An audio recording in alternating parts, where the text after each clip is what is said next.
मेष राशि वाले मेरे मित्रों, आप सभी का बहुत बहुत स्वागत है मेष मंथन भिंड यूट्यूब चैनल में। बंधुओं, इस सितंबर के महीने में भूल कर भी किसी को मत दे देना अपनी ये दो चीजें, वरना तबाही आपके जीवन में दौड़ी चली आएगी और बीमारी, कर्जा, दुर्घटना, घाटा और भी इससे बुरा आपके जीवन में हो सकता है। जी हाँ बंधु, यदि आपने अनजाने में यह गलती कर दी और इन दो चीजों को या तो दान में या फिर यूं ही किसी के मांगने में आपने उसे दे दी, तो निश्चित तौर पर आप स्वयं ही अपनी जिंदगी को अपने हाथों से बर्बाद कर बैठेंगे। जी हाँ बंधुओं, इसीलिए हम आपसे कहते हैं कि आप सावधान हो जाइए, खुद अपनी जिंदगी को नरक मत बनाइए, क्योंकि यह सितंबर का महीना आपके जीवन में बहुत ही महत्वपूर्ण बदलाव लेकर आने वाला है। ऐसे में यदि आप इस तरीके की भूल करेंगे और इन दो चीजों को यूं ही किसी को बस दे देंगे, तो आप स्वयं अपनी बर्बादी के जिम्मेदार होंगे। तो कौन सी हैं वे दो चीजें और ऐसा उन चीजों के साथ क्या जुड़ा है जो उन्हें किसी को देते ही आपके जीवन में भयंकर बर्बादी की शुरुआत हो जाएगी? क्या ग्रहों से जुड़ा कोई कारण है? क्या देवी देवताओं से जुड़ा हुआ कोई कारण है? या आपके पितृ पूर्वज या फिर कोई भूत प्रेत की शक्ति आपके पीछे लग जाएगी? आखिर कौन सा वह कारण है? तो सारे प्रश्नों के जवाब आगे आपको मिलने जा रहे हैं, बस पूरे धैर्य के साथ आप इस वीडियो को देखिए।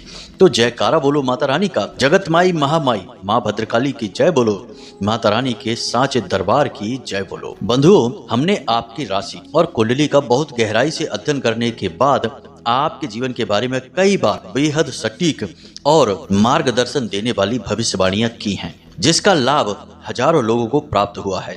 हमारे बताए हुए उपायों से बहुत सारे लोगों के जीवन में खुशहाली आई है, लेकिन बीच बीच में हम आपको कुछ चेतावनियां भी देते रहते हैं, आपको सावधान और सतर्क भी करते रहते हैं, क्योंकि बंधुओं, हमें अपने जीवन के सकारात्मक पहलुओं को जानना बेहद आवश्यक है, लेकिन उनसे भी कहीं ज्यादा आवश्यक है नकारात्मक गतिविधियों पर नजर रखना। वरना आप एक हाथ जोड़ने की कोशिश करेंगे और दो हाथ टूटता चला जाएगा। जीवन इसी तरह बर्बाद हो जाता है। याद रखना बंधुओं कि जब भी जीवन में परेशानी आती है, कोई तकलीफ आती है, तो उसका हमेशा कारण बाहरी परिस्थितियां नहीं होती, दूसरे ही नहीं होते हैं।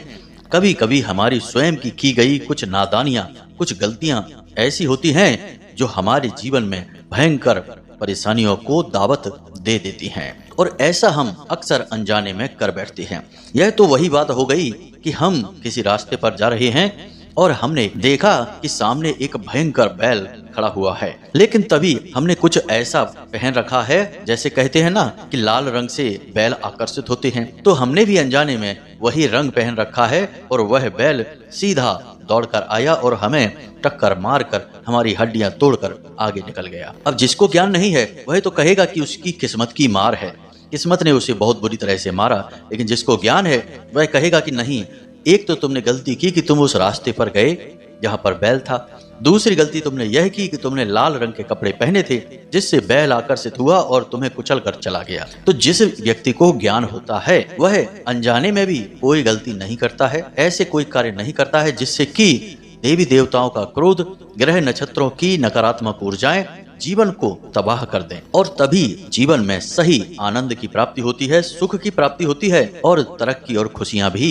मिलती हैं। जी हाँ मित्रों, तो आज का यह कार्यक्रम आपकी आंखें खोलने वाला है, क्योंकि आज हम आपको कुछ ऐसी अद्भुत और विचित्र ज्ञानवर्धक बातें बताएंगे जो आपके जीवन से जुड़ी हुई हैं। आपको इनके बारे में जानना बेहद आवश्यक है, क्योंकि ये आपके ग्रह नक्षत्र और आपकी आज की परिस्थितियों से जुड़ी हुई हैं।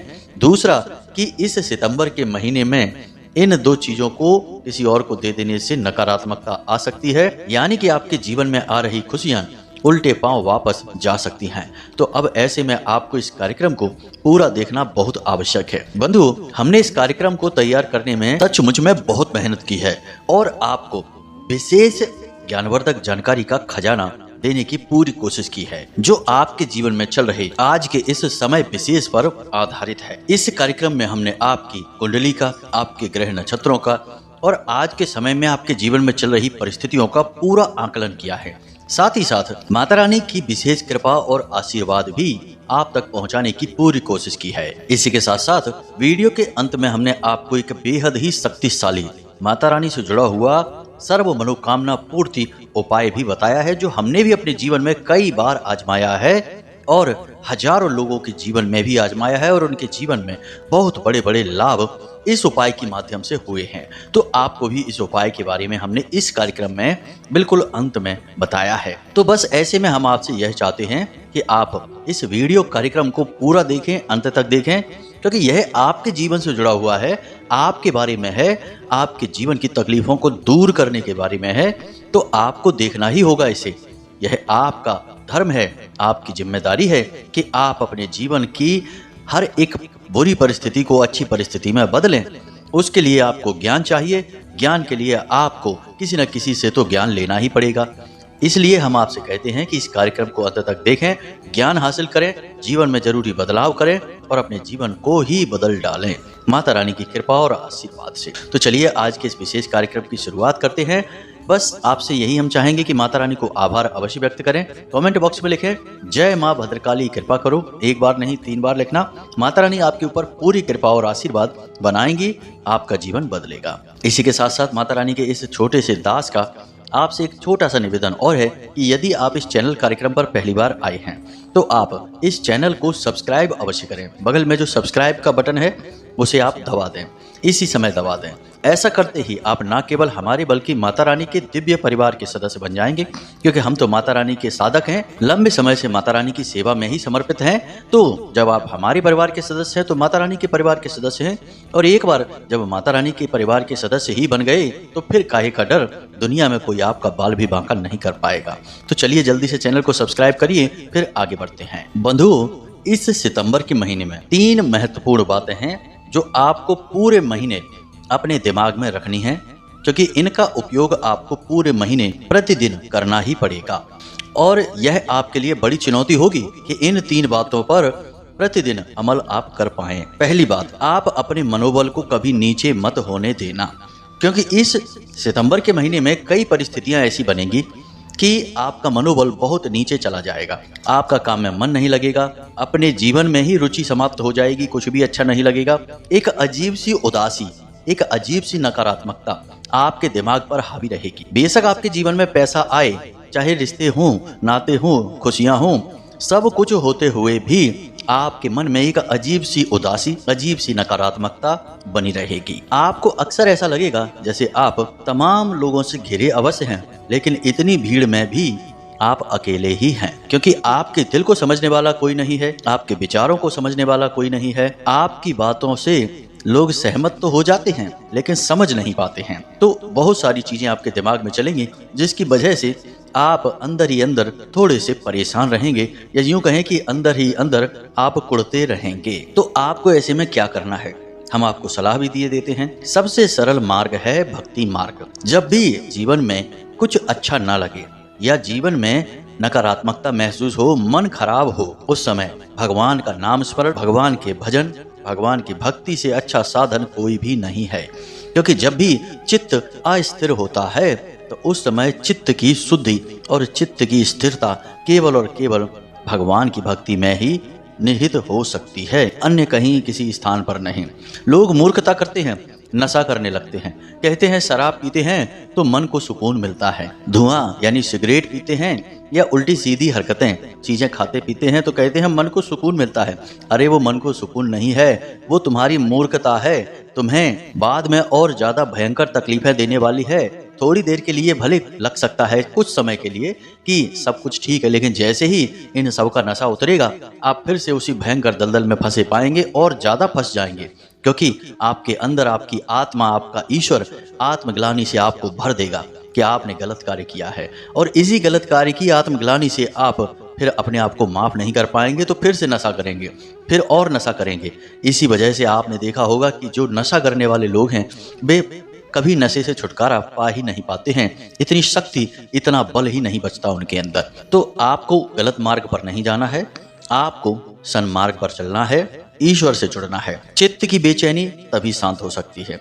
अब दूसरी बात, हमने पहले भी आपको समझाया, फिर से समझाते हैं, अपने क्रोध पर, अपनी भावनाओं पर नियंत्रण रखना है। इस पूरे महीने में आपको अक्सर ऐसा लगेगा जैसे आपके आसपास के लोग कुछ ऐसी बातें जानबूझकर कहते हैं जो आपको उकसाने वाली होती हैं। ऐसी बातें लोग अक्सर आपसे कहेंगे जिससे कि आप चिढ़ जाएंगे, आपका मन खराब हो जाएगा, आपका मन करेगा कि पलटकर इसको जोरदार जवाब देते हैं और बात यहीं की यहीं खत्म कर देते हैं। लेकिन बात खत्म नहीं होगी, बात और बढ़ जाएगी। देखो, आप एक भावुक इंसान हो और आपके मन में कोई बात जब अटक जाती है तो इतनी जल्दी बाहर नहीं निकलती है।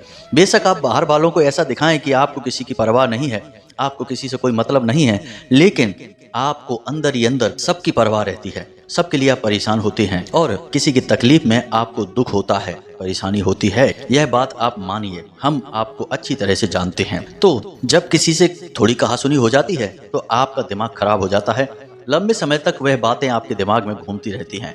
तो अब ऐसे में आपको क्या करना है? सबसे अच्छा इलाज है अनदेखी करना। कौन क्या कहता है, क्या सुनता है, कोई मतलब नहीं है। यह दुनिया कहने सुनने से नहीं चलती है, यह दुनिया कार्य करने से चलती है। और आप अपने काम पर ध्यान दीजिए। और यह परिस्थिति आपकी घर में ही नहीं, घर के बाहर, आपके कार्यस्थल पर, काम धंधे, व्यापार पर, नौकरी पर, हर जगह यह परिस्थिति उत्पन्न होगी।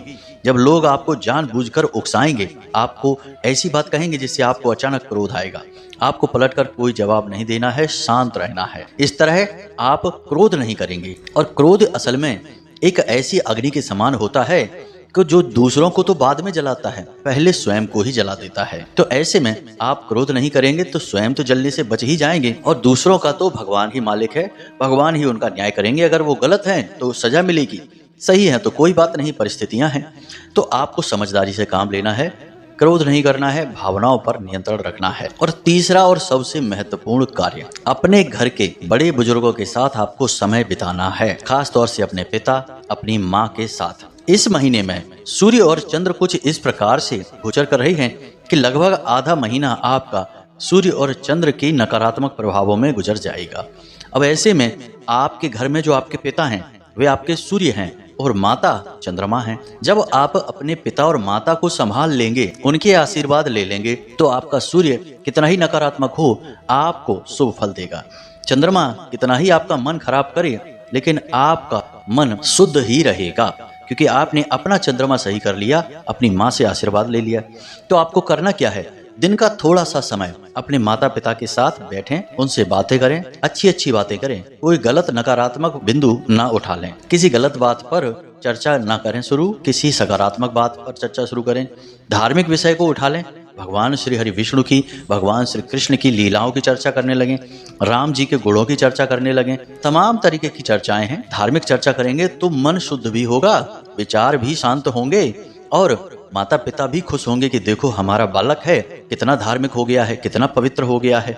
माता पिता और चाहते ही क्या है आपसे? उन्हें आपसे कुछ भी नहीं चाहिए, धन दौलत नहीं चाहिए, आपसे केवल चाहिए तो कि आप शांत रहें, खुश रहें और समय समय पर उन्हें याद करते रहें।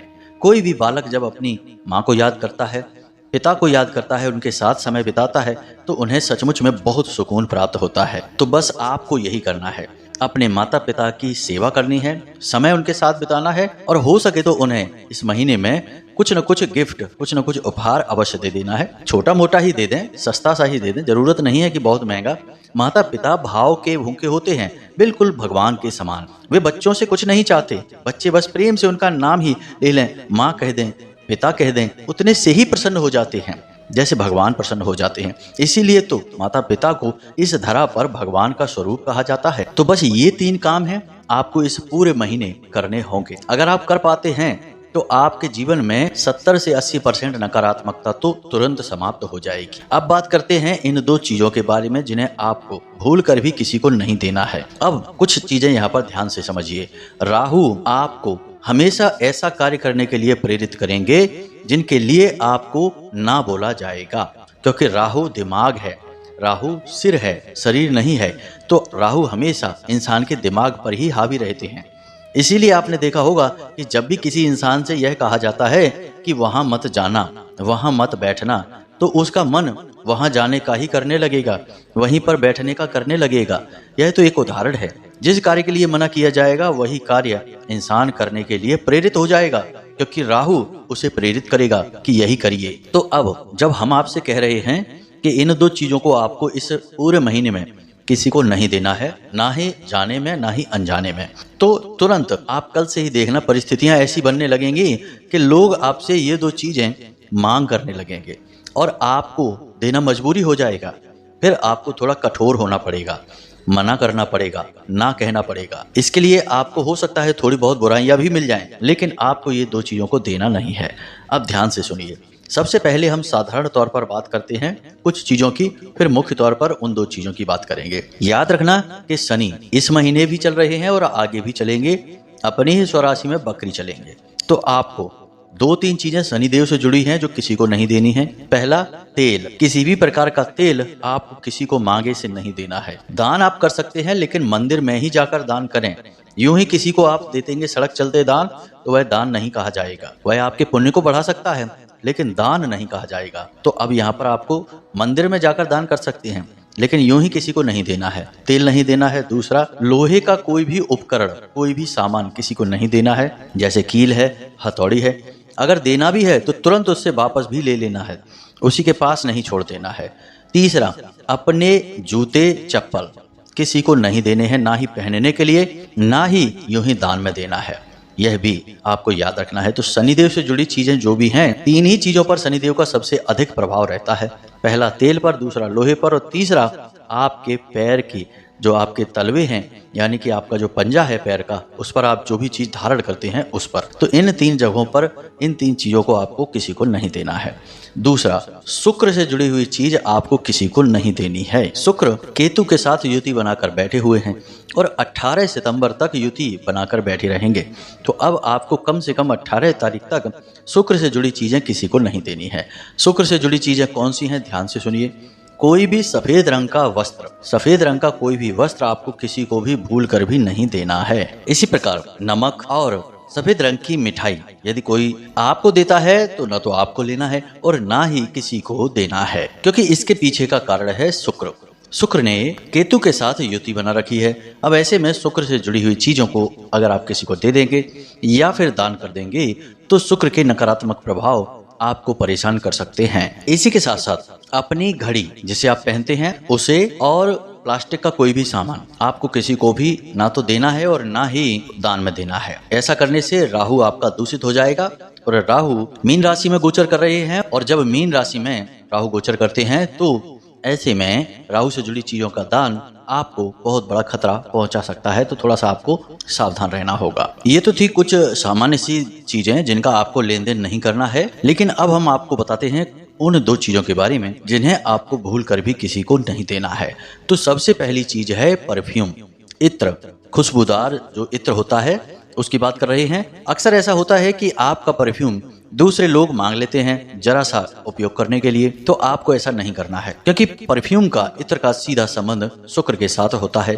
और जब आप अपना परफ्यूम किसी और को उपयोग के लिए दे देंगे तो असल में आपने अपना शुक्र खुद ही अपने हाथों से खराब कर लिया। इसे आपको किसी को भी नहीं देना है, भूल से भी नहीं देना है। दूसरी चीज है लाल रंग की कोई भी वस्तु। कोई भी लाल रंग की वस्तु आपको भूल कर भी किसी को नहीं देनी है, क्योंकि लाल रंग की कोई भी वस्तु यदि आप किसी को दान कर देंगे तो आपको मंगल के दुष्परिणाम इस महीने में भुगतने होंगे। मंगल मिथुन राशि में गोचर कर रहे हैं, और जब मंगल मिथुन राशि में गोचर करते हैं तो ऐसी स्थिति में आपने यदि मंगल से जुड़ी हुई चीजों का दान कर दिया या यूं ही किसी को दे दिया, जरा सा भी प्रयोग के लिए दे दिया, बाद में आप भले ही उससे मांग लें, तब भी मंगल के दुष्परिणाम आपको भुगतने होंगे।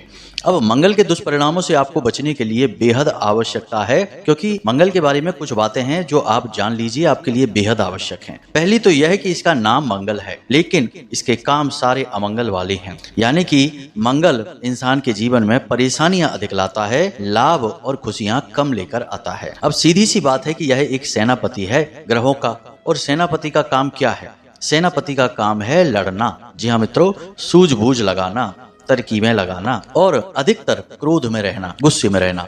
तो अब ऐसे में यदि आप लाल रंग की कोई भी वस्तु किसी को दे देते हैं या दान कर देते हैं तो मंगल आपका नकारात्मक हो जाएगा।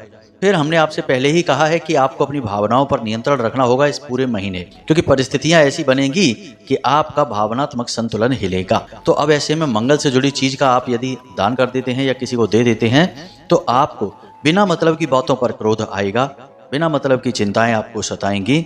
जरा जरा सी बात को आप दिल पे लगा कर बैठे रहेंगे, अपने सारे कामकाज भूल जाएंगे, बस सामने वाले से लड़ने का, बदला लेने का अवसर ढूंढते रहेंगे और यह आपके लिए खतरनाक होगा। तो आपको यह काम नहीं करना है। इन दो चीजों को भूल कर भी किसी को नहीं देना है। अब यहाँ पर जब हम नहीं देने की बात करते हैं या ना दान करने की बात करते हैं, उस समय हम इंसानों के लिए यह बात कह रहे हैं, लेकिन मंदिर में जाकर आप खूब दान करिए, आपको बहुत अच्छे लाभ प्राप्त होंगे। चाहे आप मंगल से जुड़ी कोई भी वस्तु का दान करें या शुक्र से या फिर शनि से, सबका आपको लाभ प्राप्त होगा। क्योंकि मंदिर एक ऐसा स्थान है, एक ऐसी जगह है जहां भगवान की शुद्ध सकारात्मक ऊर्जा रहती है, भगवान का घर है। अब भगवान के घर में तो चाहे कोई भी चला जाए सब शुद्ध ही हो जाते हैं। भूत प्रेत पिशाच भी भगवान के घर जाने से डरते हैं, क्योंकि उन्हें पता है कि वहां जाएंगे तो धुलाई बड़ी जोरदार हो जाएगी और इतनी धुलाई होगी कि कल्याण ही हो जाएगा, यानी कि सुपड़ा साफ ही होगा, या तो नरकवासी या स्वर्गवासी बन जाएंगे। इसीलिए ऐसी जगहों पर भूत प्रेत भी नहीं जाते हैं, और जो जाते हैं वो तर जाते हैं। तो मंदिर में आप दान कर सकते हैं, कोई दिक्कत नहीं है। तो यहाँ तक तो हमने आपको बता दी इस महीने की कुछ जरूरी सावधानियां, और किन चीजों का आपको लेन देन नहीं करना है इसके बारे में भी बता दिया। अब हम आपको बताने जा रहे हैं उस महाशक्तिशाली उपाय के बारे में जिसके बारे में हमने शुरुआत में कहा था। माता भद्रकाली से जुड़ा हुआ यह उपाय है। तो उपाय कुछ इस प्रकार है, बहुत ही सरल है, जरा इसे ध्यान से सुने कि आपको बाजार से एक नारियल लेकर आना है और उस नारियल को लाल कपड़े से लपेट लेना है अपने घर में लाकर। कोरा लाल कपड़ा होना चाहिए, और उस नारियल को लाल कपड़े से लपेटने के बाद उसके ऊपर लाल रंग का धागा, जिसे हम मौली भी कहते हैं, उसे भी लपेट लेना है, 7 बार लपेटना है। उसके बाद उस नारियल के ऊपर लाल चंदन से आपको क्लीम लिख देना है। क्लीम लिखने के बाद आपको उस नारियल के ऊपर गंगा जल छिड़कना है। यह सारा कार्य आप किसी भी शनिवार के दिन कर सकते हैं या फिर किसी भी दिन कर सकते हैं, दिन की कोई बाध्यता नहीं है। ऐसा करके असल में आप अपने घर में माता भद्रकाली के स्वरूप को विराजमान कर रहे हैं। तो उसके ऊपर यानी नारियल के ऊपर आप क्लीम इस मंत्र को लाल चंदन से लिख लें और उसे लाकर अपने पूजा घर में स्थापित कर लें। जब आप उसे अपने पूजा घर में स्थापित करें तो पहले दिन आपको अपने पूजा घर में गाय के घी का एक दीपक जलाना है, आसन बिछाना है और रुद्राक्ष की माला से क्लीम मंत्र का कम से कम 1 माला जाप करनी है। वैसे अधिक से अधिक आप 7 माला या 11 माला भी कर सकते हैं। 1 माला जाप करने के बाद आप माता रानी से प्रार्थना करेंगे, आपकी जो भी विशेष मनोकामना होगी, कि हमारी मनोकामना यह है कि नौकरी लग जाए, हमारी इस महीने में तरक्की हो जाए, जो भी आपकी मनोकामना इच्छा है उस मनोकामना को बोलें और माता रानी से कहें कि आप 21 दिनों के लिए हमारे घर में विराजमान रहें। हम प्रतिदिन आपके नाम का दिया जलाएंगे और आपके नाम का मंत्र जाप करेंगे, और हम चाहेंगे कि आप हमारी मनोकामना पूर्ण करें और हमारे इस कार्य से प्रसन्न हो जाएं। माता रानी के नाम का नारियल आपको अपने घर में स्थापित करना है। फिर प्रतिदिन आपको कम से कम 1 माला जाप उसी निश्चित समय पर करनी है।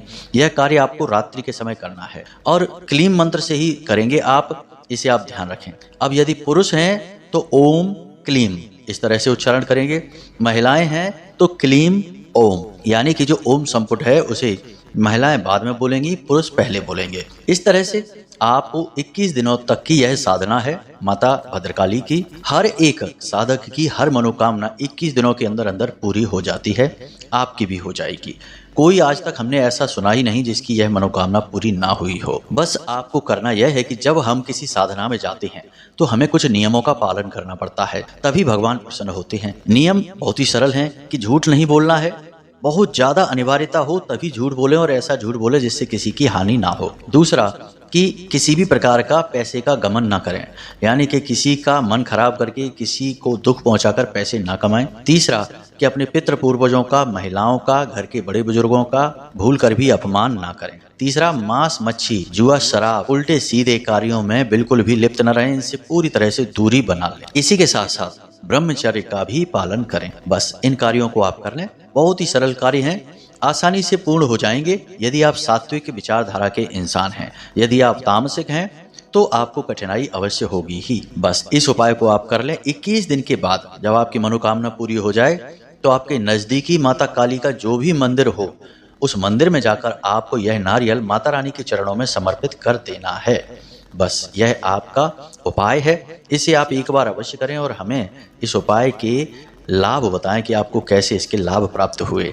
बाकी अब कुछ दिनों में सर्व मनोकामना पूर्ति हवन भी प्रारंभ होने जा रहा है, तो हम प्रति शनिवार आप लोगों की तरफ से माता रानी को अर्जी लगा ही देंगे, आप बिल्कुल फिक्र ना करें। चलिए, आज हमने आपको जो ज्ञान दिया है इसका जीवन में प्रयोग करिए और अपने जीवन को बदल डालिए।